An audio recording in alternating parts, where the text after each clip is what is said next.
ये तो रात के 1:30 बज रहे हैं, सॉरी 1 बज रहा है, हाँ 1 बज रहा है। और पिछले 1.5 घंटे से बारिश हो रही है।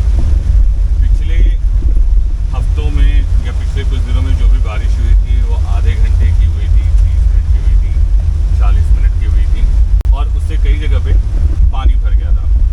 1.5 घंटे की बारिश है और मैं निकला हूँ ये देखने के लिए कि जिस 2025 में हम अमृतकाल की बात कर रहे हैं, जिस 2025 में हम विश्व गुरु होने की बात कर रहे हैं, जिस 2025 में हम ये क्लेम कर रहे हैं कि हम 4th बिगेस्ट इकोनॉमी है, वहाँ पे आप देख सकते हो ये NHAI का सेक्शन है। मेरी कार ऑलमोस्ट आधी सबमर्ज्ड है।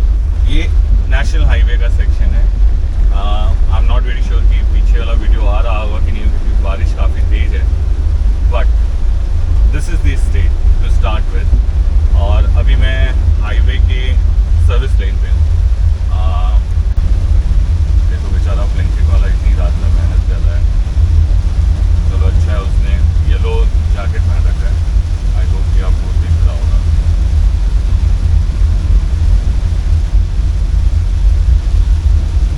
सो 2025 में और बहुत सारे न्यूज़, ये क्या हो रहा है? पूरा रोड ही डूब गया क्या? आई होप कि रोड कहीं से गड्ढा ना हो, मैं किसी गड्ढे पे ना चला जाऊँ। Let's see if I will be able to make it back safely. और लेट्स सी कि क्या स्टेट है बारिश, 1.5 घंटे की बारिश का दिल्ली NCR के इंफ्रास्ट्रक्चर पे। मैं अभी दिल्ली मेरठ एक्सप्रेसवे के उस पॉइंट से आ रहा हूँ जहाँ से आप एक्चुअली NCR को काउंट कर सकते हो। NCR को काउंट कर सकते हो इन द सेंस गाजियाबाद की साइड से आप एक्चुअली इसको NCR बोल सकते हो, क्योंकि यहाँ किसी पॉइंट के बाद से ही आपको सारे कंस्ट्रक्शन प्रॉपर ऑफिसेज वगैरह मिलते हैं। इसके आगे मैक्सिमम आपको लोकल पॉपुलेशन मिलता है knoll. And this particular part जिस पे अभी मैं हूँ, ये दिल्ली मेरठ एक्सप्रेसवे का पार्ट है। 2014 में इनॉग्रेशन हुआ था and this is also a road जो यूपी को दिल्ली से कनेक्ट करता है फ्रॉम दी उत्तराखंड साइड, या बोल दो कि इस तरफ से मेरठ के साइड से।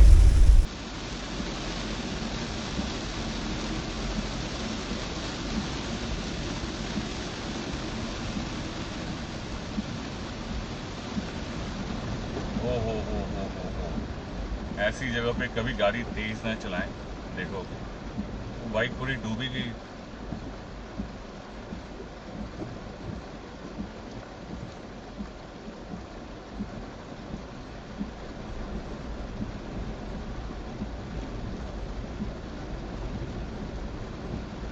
देख रहे हो ये फ्लाईओवर है। 1.5 घंटे की बारिश है और इसमें समुद्र की तरह वेव्स बन रहे हैं।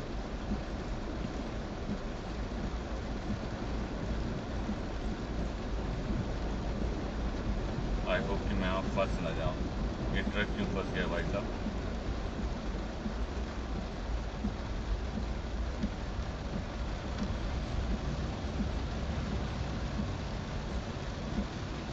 सो मैं बोल रहा था कि 2025 का टाइम है और गवर्नमेंट बहुत कुछ क्लेम कर रही है। मैं मॉनसून सेशन का एक पर्टिकुलर सेशन है जो सारे जर्नलिस्ट, सारे बड़े बड़े न्यूज़ चैनल दिखा रहे हैं कि किस तरीके से मोदी जी ने जवाब दिया और किस तरीके से राहुल गांधी ने उनको ललकारा सदन में। तो ये सारे जर्नलिस्ट दिखा रहे हैं बड़े आराम से कि देखो कितने खतरनाक हैं हमारे मोदी जी, जो मोदी जी को सपोर्ट करते हैं, जो राहुल को सपोर्ट करते हैं, वो दिखा रहे हैं कि देखो कितना खतरनाक नेता हो तो राहुल जैसा हो। यही चल रहा है और यही सब मैं आजकल नोटिस कर रहा हूँ।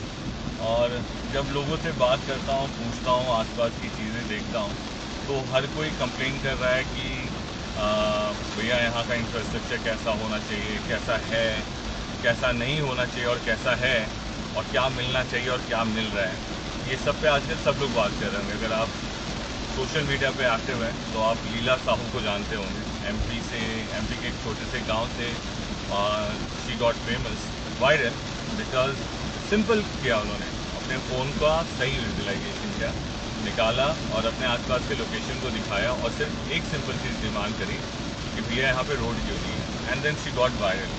सब गवर्नमेंट ऑफिस वगैरह आजकल वायरलिटी पे काफ़ी ज़्यादा एक्टिव हो जाते हैं। तो सेंट्रल गवर्नमेंट भी एक्टिव हुई, स्पोक्स पर्सन जो भी बीजेपी के, उन्होंने भी जवाब दिया। उन्होंने जवाब दिया कि ठीक है, रोड नहीं है, आप प्रेग्नेंट हैं, इसकी वजह से आप रोड कंप्लेन कर रही हैं। एक काम करते हैं, हम लोग आपके लिए, जब आप प्रेग्नेंट प्रॉपर हो जाएंगी तो हम लोग आपके लिए हेलीकॉप्टर भिजवा देंगे। ये बीजेपी के स्पोक्स पर्सन ने जवाब दिया। ये नहीं जवाब दिया कि रोड क्यों नहीं बनाए, और बताया भी नहीं कि क्या करेंगे उसको लेके, but simply he said it कि भैया हम आपको हेलीकॉप्टर भेज देंगे।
मैं आपको बोल रहा था 2025 होने को है। गवर्नमेंट ऑफ इंडिया ये क्लेम कर रही है कि हम 4th बिगेस्ट इकोनॉमी हो चुके हैं, 3rd बिगेस्ट इकोनॉमी हो चुके हैं और बहुत कुछ। और इसी अराउंड अभी मानसून सेशन भी चल रहा है। मानसून सेशन में ये लोग डिस्कशन कर रहे हैं ऑपरेशन सिंदूर क्यों हुआ था, नहीं हुआ था, और मीडिया बिजी है ये दिखाने में कि किस नेता ने कितना अच्छा भाषण दिया है। हाउएवर द फैक्ट ऑफ ये भी है, अगर आपको मैं बोलूँ और आप मानोगे नहीं, कि assembly is more of a show is more of A scripted show कि किसको क्या बोलना है, कैसे बोलना है।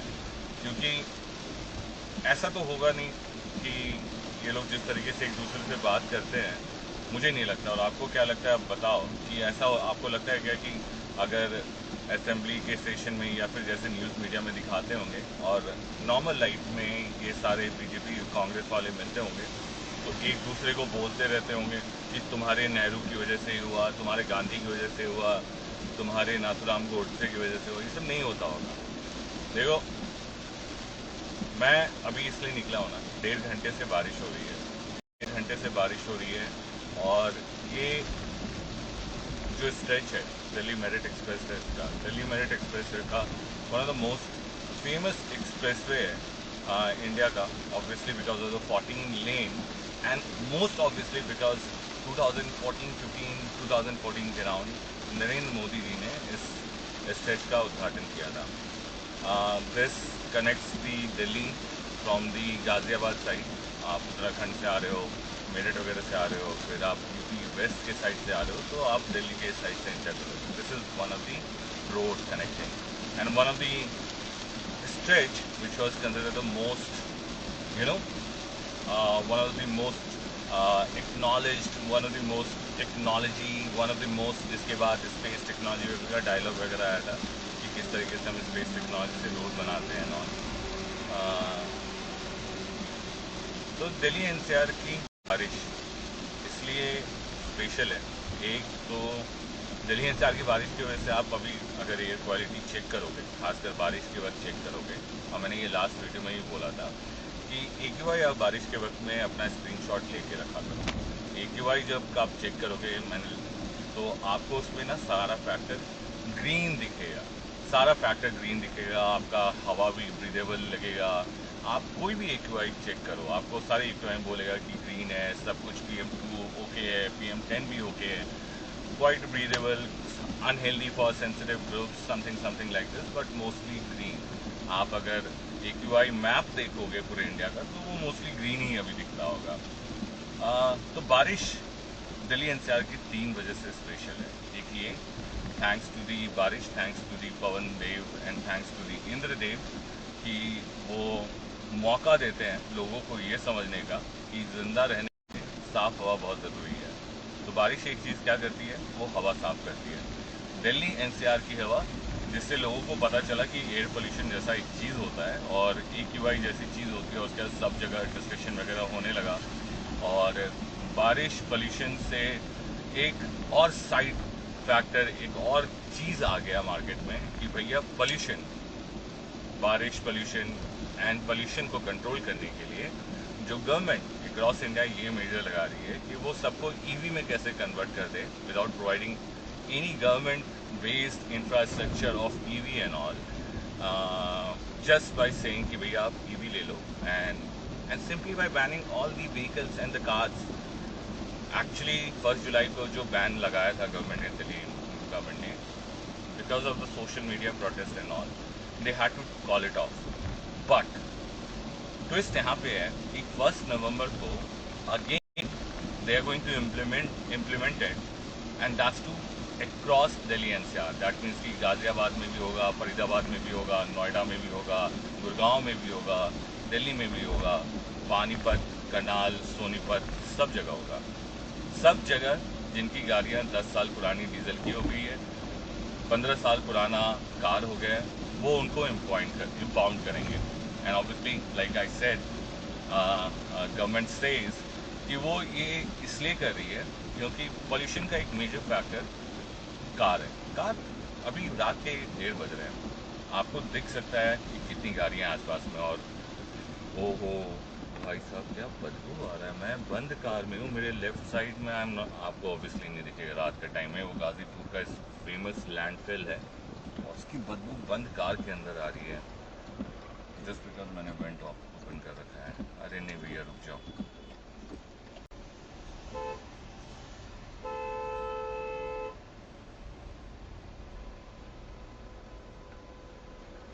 आराम से चलाओ भाई, क्या जरूरत है। देख रहे हो गाड़ी आ रही है, इंडिकेट कर दिया, इसका मतलब क्या तुम राइट ले लोगे? आप चाहे कार चलाते हो, चाहे ट्रक चलाते हो, ऑटो चलाते हो, 2 व्हीलर चलाते हो, आप इसलिए नहीं चलाते हो क्योंकि रोड आपकी हो गई है, आप इसलिए चलाते हो क्योंकि गाड़ी आपकी है सिर्फ, और बाकी लोगों की भी गाड़ी है। तो आपका नुकसान है, आपको इससे फर्क नहीं पड़ता है, लेकिन हो सकता है आपकी गलती की वजह से दूसरे का नुकसान हो जाए और उससे लोगों को फर्क पड़ जाए। अभी बंदे को क्या जल्दी पड़ी है भाई, राइट कर रहा है, लेफ्ट कर रहा है, क्या हॉर्न देके क्या फायदा होगा? मैं क्या कूद जाऊंगा क्या इस ट्रक के आगे? नहीं कूद पाऊंगा भाई, वेन्यू है, प्यारी सी वेन्यू है, ये बनी नहीं है रफ टफ काम करने के लिए। देखो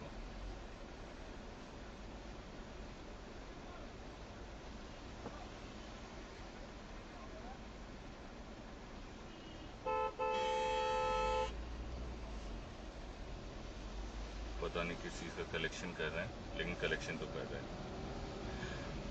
सिविल ड्रेसेस में क्यों कलेक्शन कर रहे हैं ये नहीं पता, लेकिन कलेक्शन तो कर रहे हैं।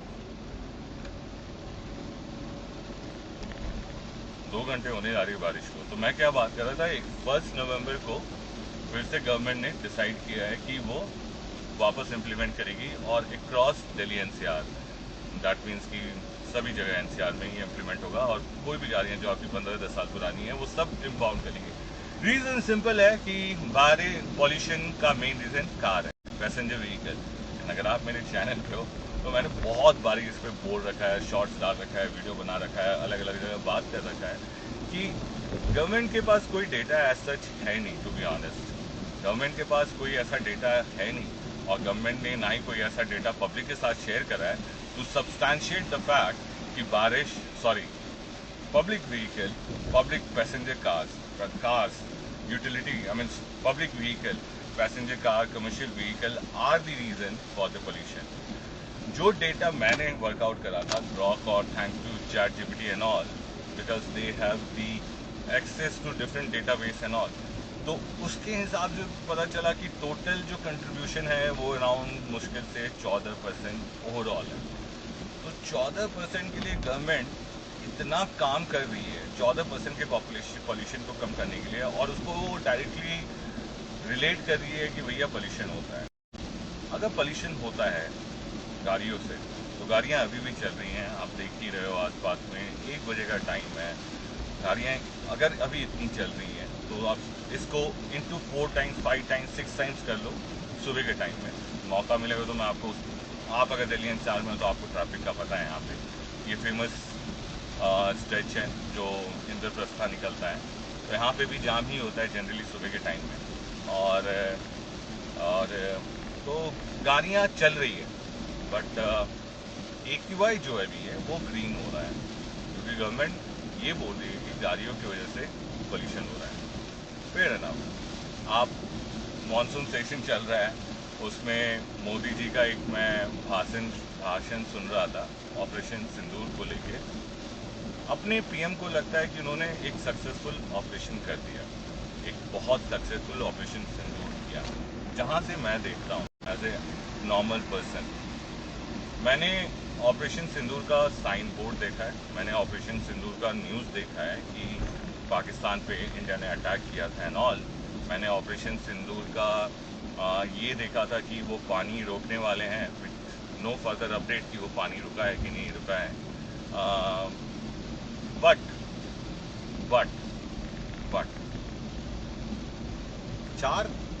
चार आतंकवादी जिन्होंने लोगों को नाम और जिन्होंने लोगों को धर्म के नाम पे पूछा था और ये भी बोला था जाके अपने मोदी जी को बता दो कि हमने तुम्हें धर्म के नाम पे मारा है, और उसके बाद पूरे देश में एक अलग सा जोश आ गया था कि भैया हम तो पाकिस्तान को इस बार ख़त्म कर देंगे and all. And monsoon session में गवर्नमेंट ने वही बताया कि हमने एक्चुअली ख़त्म कर दिया ना। If you are true Indian, अगर आप एक बहुत नॉर्मल आम इंसान हैं और आपने ये सब देखा है, प्लीज़ कमेंट क्या आपको लगता है कि ऑपरेशन सिंदूर सक्सेसफुल था।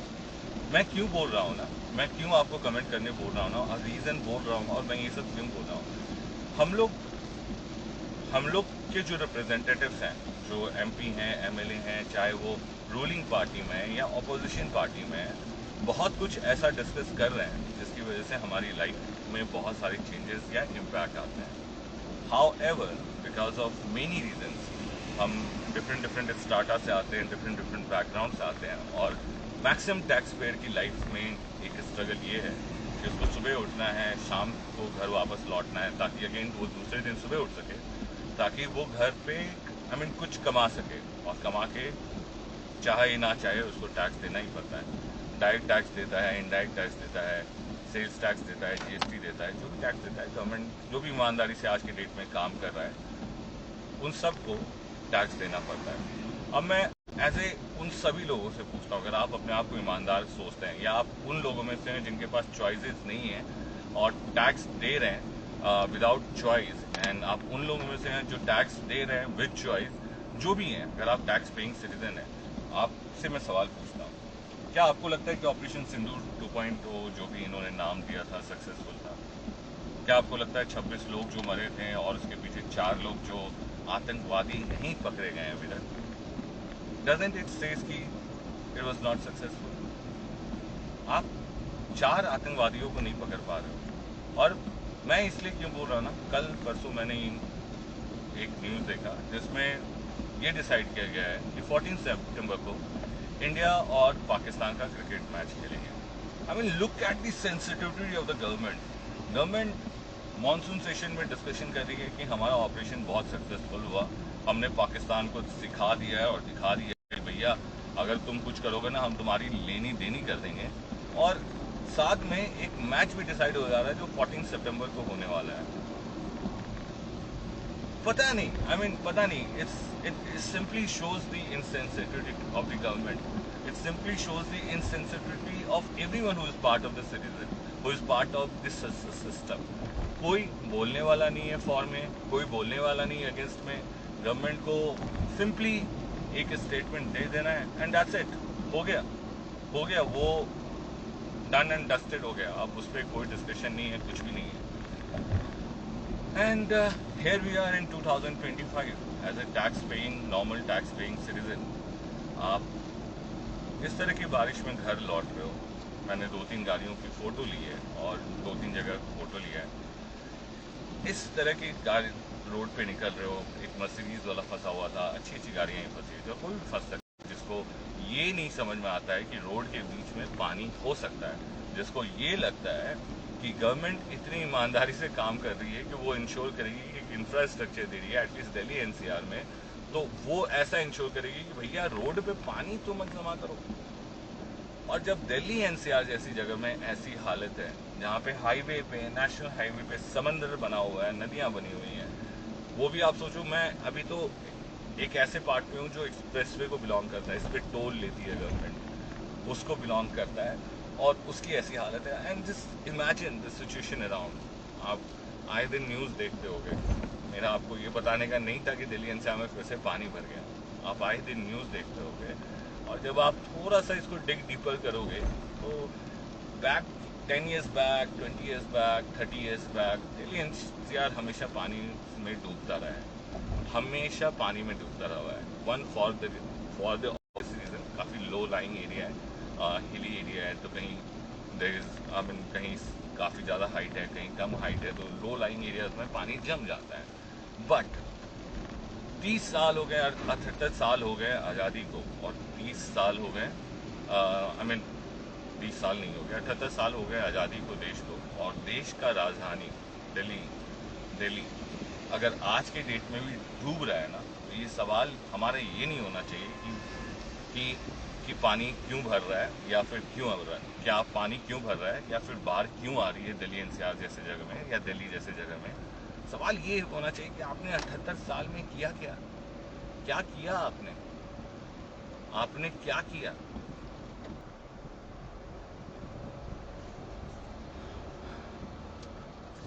तो हमारा सवाल यही होना चाहिए। और जिन सभी को लगता है ना कि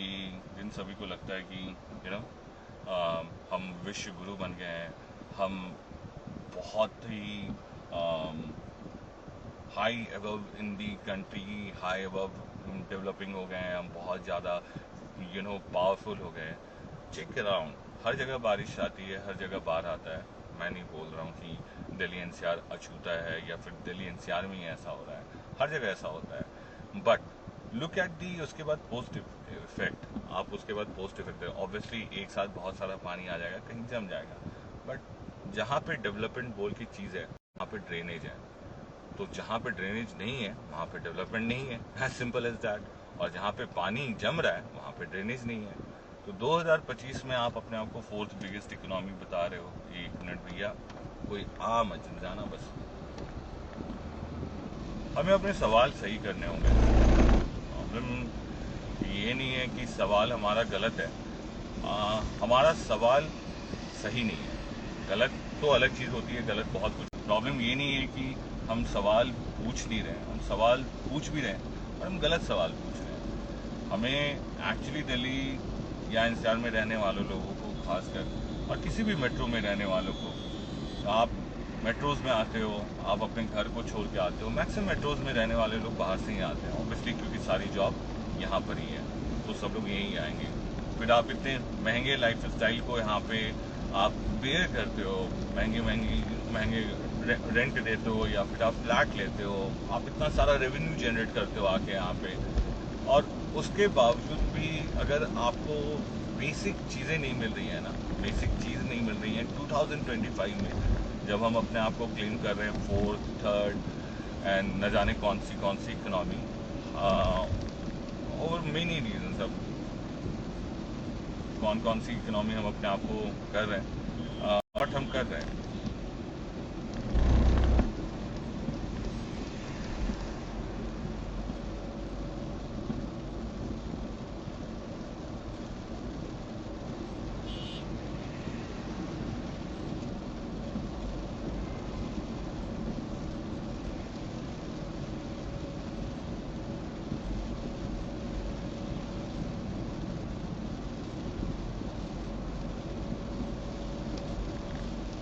सवाल पूछना तो ज़रूरी है, और सही सवाल पूछना उससे भी ज़्यादा ज़रूरी है। और क्या कम आप लोग को लगता है, अगर आप दिल्ली एनसीआर में बिलोंग करते हो, दिल्ली में पर्टिकुलरली रहते हो, या फिर गुड़गांव में रहते हो, गाज़ियाबाद में रहते हो, या फिर नोएडा में रहते हो, और आप खासकर बाहर से आए हो और आपने यहाँ पे पैसे खर्च किए हैं, तो क्या आपको लगता है कि आपने जिस एक्सपेक्टेशन के साथ अपने आप को यहाँ पे मूव किया था, चाहे आप कहीं से भी हो, चाहे आप कॉन्ट्रैक्चुअल लेबर हो, चाहे आप परमानेंट आईटी के जॉब करते हो, बैंक में जॉब करते हो, क्या आपको लगता है कि अगर आप अपने घर को, अपने गांव को छोड़कर शहरों में आए हैं, दिल्ली एनसीआर जैसी जगह पे आए हैं, तो क्या आपकी लाइफ बहुत बदल गई है? क्या आपको लगता है कि जस्ट बिकॉज आप एक कंक्रीट के क्वार्टर्स में रहते हैं, कंक्रीट के स्टोर में रहते हैं, स्टोर टाइप के घर पे रहते हैं, तो आपकी लाइफ बहुत अच्छी हो गई? क्या आपको लगता है कि जस्ट बिकॉज आप ईएमआई पे गाड़ी ले सकते हैं, आप ईएमआई पे फ्लैट ले सकते हैं, तो ये राइट क्वालिटी ऑफ लाइफ आपको मिल गया?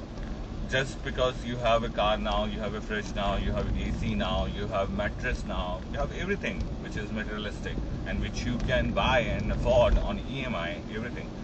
iPhone सबके पास है दोस्त, एक रैक पिकर के पास भी है और कंपनी के CEO के पास भी है। तो आईफोन आपका क्या स्टेटस डिसाइड करता है, या आईफोन से आप समझते हो कि आपका स्टेटस डिसाइड होता है? तो डू कमेंट। आप 2025 में हो और आप दिल्ली में शुरू से हो, इनफैक्ट स्टार्टिंग जब से आपका जन्म हुआ है, you are born and brought up in Delhi, तो डू कमेंट कि क्या इस बारिश में आपको डिफरेंट दिखा जो इससे पहले आपकी ज़िंदगी की बारिश में डिफरेंट नहीं दिखा? क्या आपको दिखा कि गवर्नमेंट आज भी आपको बेवकूफ़ बना रही है? आपको दिखा कि नहीं दिखा, ये ज़रूर कमेंट करिए। और अगर आप सभी लोग देख रहे हैं और बेवकूफ़ नहीं बनना चाहते हैं, तो सवाल पूछिए। 15 अगस्त आ रहा है, 78 साल होने जा रहे हैं आज़ादी को, 78 साल की आज़ादी हो गई है। क्या मिला हमें? क्या मिला हमें? 18 लाख आपने खर्च करके 10 साल में इंफ्रास्ट्रक्चर बनाया है। हर जगह आप न्यूज़ देखिए लो क्या हो रहा है, कहीं पुल गिर रहा है, कहीं रोड बह गई है, कहीं रोड पे पूरा का पूरा नदी ही आ गया है, कहीं रोड का सेक्शन ही गायब हो गया है, लोगों की जान जा रही है, लोगों का नुकसान हो रहा है। हिमाचल की भी बहुत बुरी हालत हो रखी है, हर हफ्ते वहाँ पे एक फ्लैश फ्लड आ रहा है जिसमें लोगों को नुकसान हो रहा है। गवर्नमेंट जाके सिर्फ लोगों को सांत्वना दे रही है या फिर ये बोल रही है कि जो हुआ बहुत बुरा हुआ, पर कोई भी इस बात पे डिस्कशन नहीं हो रहा है कि इतने सारे लैंडस्लाइड्स क्यों हो रहे हैं, इतने सारे एरिया में ऑल ऑफ सडन हर जगह फ्लैश फ्लड आने की वजह से इतना सारा नुकसान क्यों हो रहा है। क्योंकि कोई ये भी नहीं पूछ रहा है ना कि जो आपने इस बेतरतीब तरीके से पूरे हिमाचल को काट रखा है 4 लेन के नाम पे, उसकी भरपाई कौन कर रहा है? कौन कर रहा है? आम आदमी कर रहा है।